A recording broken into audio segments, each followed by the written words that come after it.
नटराजाला विनम्र अभिवादन करून संदीप मदाने सविनय सहर्ष सादर करीत आहे एक अभिवाचन.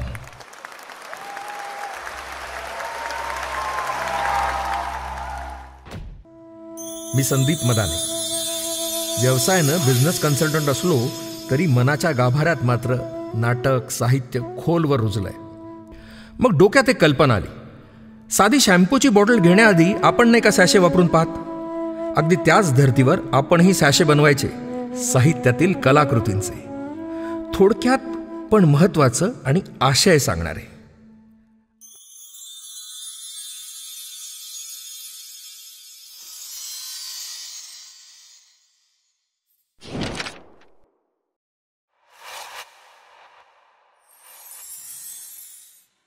वीण घट्ट जरी ह्या नात्याची तरी कमी होती सहवासाची.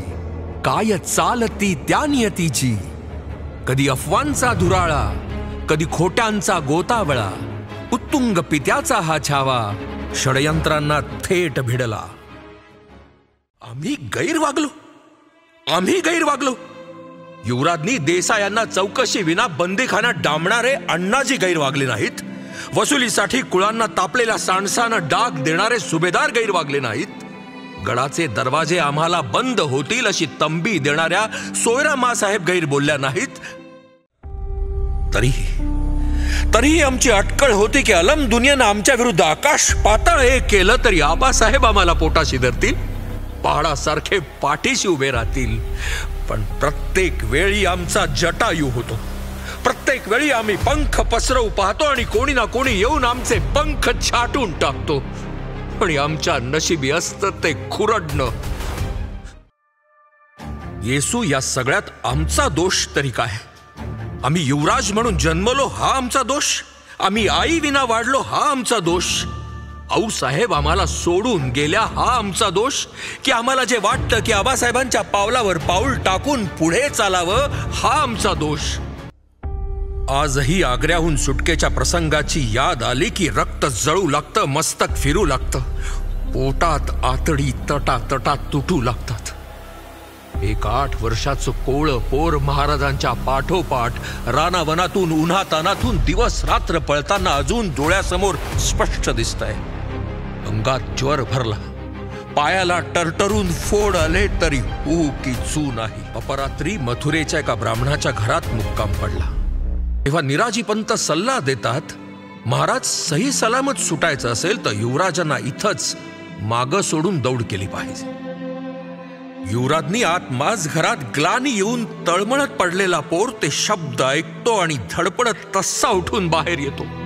महाराजांच्या कमरेला मिठी घालीत दीन वाड्या मुद्रेनं तो हंबरडा फोडतो. आबासाहेब आम्हाला एकट्याला टाकून तुम्ही नाही ना हो जाणार. आबासाहेब एक शब्द बोलत नाहीत आणि माझ घराकडे बोट दाखवतात. चिमुकल्या मनाला ब्रह्मांड आठवलं. शेकडो कोसांची पायपीट बिन तक्रार करणाऱ्या पोराचे पाय ओसरीवरून माझ घरात जाई तो पांगळे होतात. महाराज त्या रात्री निघून जातात, न भेटता न बोलता. युवराजनी एकच सवाल पुसतो, आम्ही आमच्या पुत्राशी असे वागतो तर आपण आमची संभावना कशी केली असती? शंभूराजांबद्दल आमच्या पोटात तीळ मात्र राग नाही. सुनबाई शंभूराजे वेडा पोर मनात ठेवून वागतात. खुल्या दिलानं आमच्याशी कधी बोलत नाहीत. पदोपदी रुसतात, रागावतात, एकटेच कुढत बसतात. हिताचं बोलू लागलो की तिढ्या अर्थानं घेतात. आम्ही पारखलेल्या माणसांशी वैर धरतात. आग्र्याहून सुटकेच्या वेळी आम्ही त्यांना एकट्याला मथुरेला टाकून गेलो असं म्हणतात. सुनबाई राजांना मागे टाकून जायला आम्ही त्यांचे दुश्मन का होतो? जीवाच्या भयानं पाठीला पाय लावून पळणारे आम्ही नादान भ्याड का होतो? विचार करा. मुघल आमच्या पाठीवर, सभोवती हेरांचा सुळसुळाट. जरा गफलत होती तर आम्ही सारेच गनिमांच्या हाती गवसतो. त्या रात्री शंभूराजांनी आमच्या कमरेला मिठी घातली आणि पत्थराला पाझर फुटेल असा टाहो फोडला. आबासाहेब आम्हाला एकट्याला टाकून तुम्ही नाही ना हो जाणार. सुनबाई ते शब्द आम्ही ऐकले आणि आमच्या शिरावरचा मुकुट डळमळला, कमरेची समशेर लटपटली, पायातलं त्राणच नाहीसं झालं आणि क्षणभर मस्तकात सणक शिरली. 8 वर्षाच्या एकुलत्या एक पोराला परमुलखात टाकून जाण्यापरीस नको तो संकल्प, नको ती प्रतिज्ञा आणि नको ते हिंदवी स्वराज्य. पण क्षणभरच, दुसऱ्याच क्षणी आमच्या डोळ्यापुढे रायगड उभा राहिला. आमच्या शब्दाखातर रक्त सांडणाऱ्या सवंगड्यांची उद्ध्वस्त घरदार दिसू लागली. मासाहेबांची उग्र करारी मुद्रा आठवली. विचार आला की खुद्द आमच्या एकट्याची जान खतऱ्यात असती तर मामला वेगळा होता. पण चिमुकले शंभूराजे स्वराज्याचे वारस. ते आलमगीराच्या तावडीत गवसले तर दौलतीचा समूळ उच्छेद होईल. सुनबाई केवळ शंभूराजांना बचावण्यासाठी आम्ही आमचं मन मारलं, उसनं अवसान राखलं आणि कमरेची चिमुकल्या हातांची मिठी सोडवली. त्या रात्री मोठ्या निर्धारानं शंभूराजांना मागं टाकून आम्ही यमुना पार झालो. बरोबरच्या सरदारांनी आमच्या मुद्रेवर केवळ निर्धारच पाहिला. पण सुनबाई आमच्यातल्या तडफडणाऱ्या पित्याचे अश्रू पाहिले फक्त यमुना माईनं, फक्त यमुना माई. जगदंब जगदंब.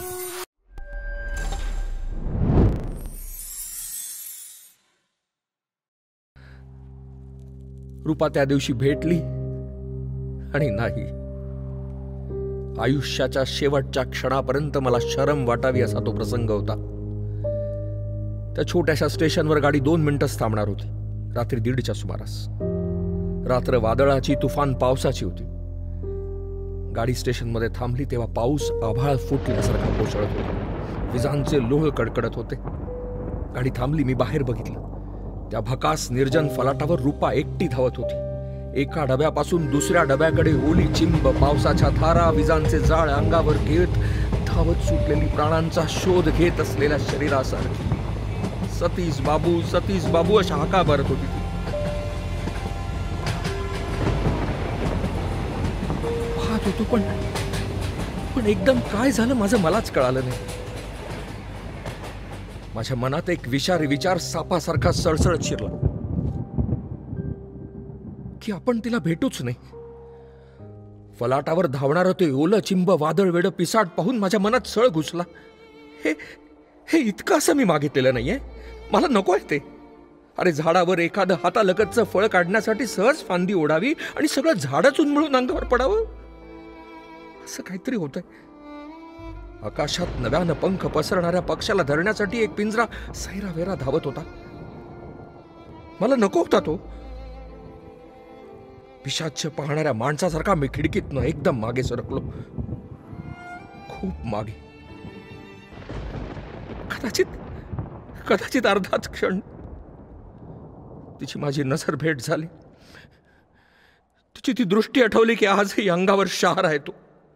दशदिशा घुसमटून टाकणारा एक विराट हुंका तिच्या नजरेमध्ये तडफडत होता. तिचे ओठ थरथरले, हलले. शब्दांशिवाय, उच्चारांशिवाय.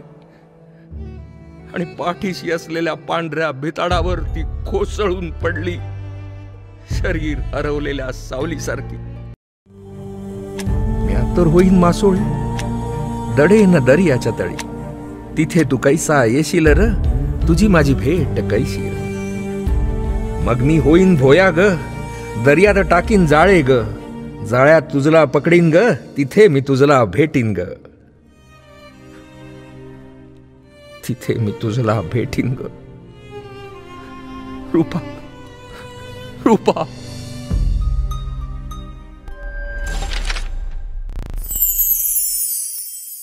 आनंदानं काठोकाठ वाहत असलेल्या किरणला पाहून श्रीनं आवेगानं तिचा हात हातात धरला, तिला जवळ ओढलं. किरणचा सहवास, तिचा स्पर्श. डोळे तिच्याशिवाय काही पाहायला तयार नव्हते आणि तिच्याशिवाय आम्ही दुसरं काहीही ऐकणार नाही हे कानांनी ऐकवलं. तिची मिठी, तिचे चुंबन, याची नशा. आणि हे सगळं मला सांगताना श्री तर 7व्या आसमानात होता. तो ज्या दिवशी प्रेमात पडला तेव्हा त्याला मी म्हणालो होतो, स्त्री पुरुषाला चार्ज करते, सगळं शरीर कसं इलेक्ट्रिफाय होतं. तेव्हा हसला होता तो. आणि आता माझ्या त्याच शब्दांचे अनुभव किरण श्रीला देत होते. किरणचा हात हातात घेत तिच्या डोळ्यात खोलवर पाहत श्री म्हणाला, आपण इथून आता 7 पावलं चालूयात. आपली सप्तपदी, ही आपली नवीन वास्तू पावला गणित तथास्तू म्हणत राहील. आणि किरण, मला असं वाटतं की ज्या वास्तूत आपला संसार बहरणार आहे ना, त्या वास्तूनच आपलं पहिलं वहिलं मिलन पाहावं. केवळ ह्याच कामासाठी वापरल्या जाणाऱ्या एखाद्या हॉटेलमध्ये भाडोत्री पलंगावर नाहीच नाही. पार्टनर घरात पाय पण ठेवला नाही, पण मला पाहताच किरण चवताळून म्हणाली की मला तुमचं तोंडही पाहायचं नाही म्हणून. लग्नानंतर माझी आई मारलीत आणि आता माझ्या मुलाला. पार्टनर, अरे अमित काय फक्त तिचाच मुलगा होता का रे? पार्टनर, किरणला माझी गरज आहे म्हणत होतास आणि मला घरी पाठवलंस. किरण मला हे काय बोलली रे? पार्टनर, जसा असशील तसा ये, लवकर ये. पार्टनर, तू पहिल्यांदा मला सांगितलंस ना नरक म्हणजे काय? त्या गोष्टीतल्या राजकन्येसारखी किरण मला आता दिसते. ही दरबारातली माणसं, देवधर, सामंत, माई, अरविंद, मनोरमा आणि अगदी आई सुद्धा असते रे. वयाची अट होती म्हणून अरविंदचा रंजन वाचला, याचा आनंद आईच्या चेहऱ्यावर स्पष्ट दिसतोय रे. पार्टनर, लवकर ये. आपल्याला हवा तेव्हा तिसरा माणूस न येणं हाही नरकच. लवकर ये पार्टनर, लवकर ये. करकचून बांधलेले या दोऱ्यांचे न संपणारे विळखे कापून टाक आणि मोकळं कर मला. या नरकातून सहन होत नाहीये सगळं आता मला. पार्टनर. साठीच्या कविता. सांगा कसं जगायचं, कणत कणत की गाणं म्हणत, तुम्हीच ठरवा. डोळे भरून तुमची आठवण कोणीतरी काढतच ना. ऊन 2 घास तुमच्यासाठी वाढतच ना. हा, आता शाप देत बसायचं का दुआ देत हसायचं हे तुम्हीच ठरवा. सांगा कसं जगायचं, कणत कणत की गाणं म्हणत, तुम्हीच ठरवा. डोक्यावरती छत आहे, कष्टाचे 2 पैसे आहेत, 2 वेळा सुखाचे 2 घास आहेत, इतकं मला पुरे आहे. देहामध्ये प्राण आहे, चालायला त्राण आहे, हो शांत झोप लागते आहे, इतकं मला पुरे आहे. दारात उभे म्हातारपण त्याला आत घेणार नाही. उत्साहानं बाहेर भटकेन, त्याकडे लक्षच देणार नाही. उभा राहू दे दारात त्याला. अरे उभा राहू दे दारात त्याला, डुंकूनही बघणार नाही. आजही मी तरुण आहे, त्याला घरातच घेणार नाही. सल्ला देऊ अनुभवातून, हट्ट नाही तेच ऐकण्याचा. प्रेम देईन, प्रेम मिळवीन, आधार वळमी या घराचा. आणि म्हणूनच म्हणतो की भले म्हणू आम्ही स्वतःला, आम्ही घराचे महातारे. आतून आम्हाला पक्क ठाऊक, आता आम्ही आहोत म्हातारे.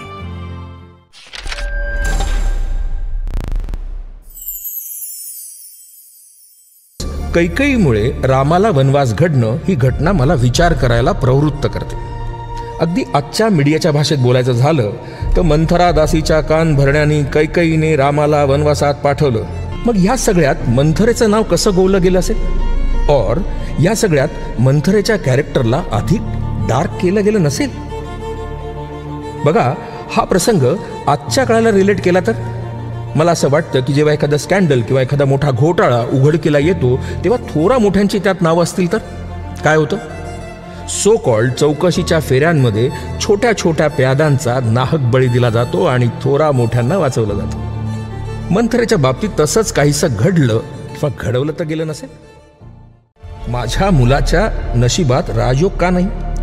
मी राजमाता का बनू शकणार नाही? यासारख्या अनेक प्रश्नांनी ती व्यथित झाली नसेल? मंथरा दासीनं तिच्या दुःखावर फुंकर घालण्याऐवजी आगीत तेल ओतायचं काम केलं असेल. मंथरेच्या दृष्टीने ती खाल्ल्या मिठाला जागली हो. पण यामुळे अतीव दुःखाची जागा क्रोधानं घेतली आणि रामावर सख्या मुलाप्रमाणे प्रेम करणाऱ्या कैकेयीचं दुसरं रूप समोर आलं.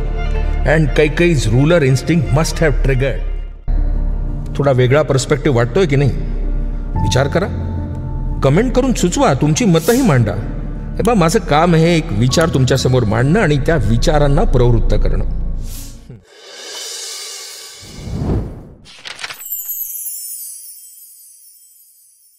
मुलीचं लग्न, सुखानं रडवणारं, दुःखात हसवणारं, नवी नाती जोडणारं लग्न. अहो, लग्नाचे रीतिरिवाज, चालीरीती म्हणून आपण अनेक गोष्टी करतोच, पण या गोष्टी करताना छोट्या छोट्या गोष्टी मात्र दुर्लक्षित राहतात. अनेक प्रश्न अनुत्तरित राहतात आणि सम वाईज आर अनआन्सरेबल. अशाच अनुत्तरित प्रश्नांची उत्तरं शोधण्याचा हा एक भावनिक प्रयत्न. इदम न मम किदम मम, लेकीचे हळवे क्षण जपणाऱ्या बाबाची कहाणी.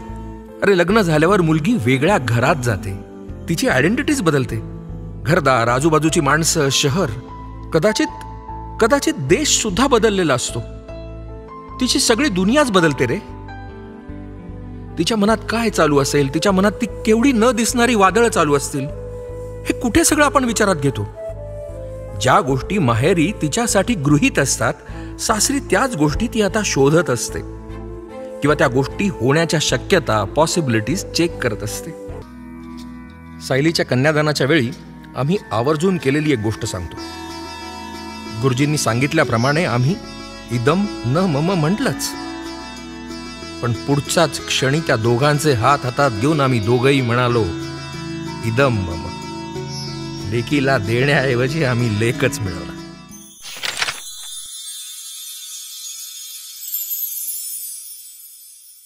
काकदृष्टी, कधीही न बघितलेली आणि आजवर कधीच न ऐकलेली.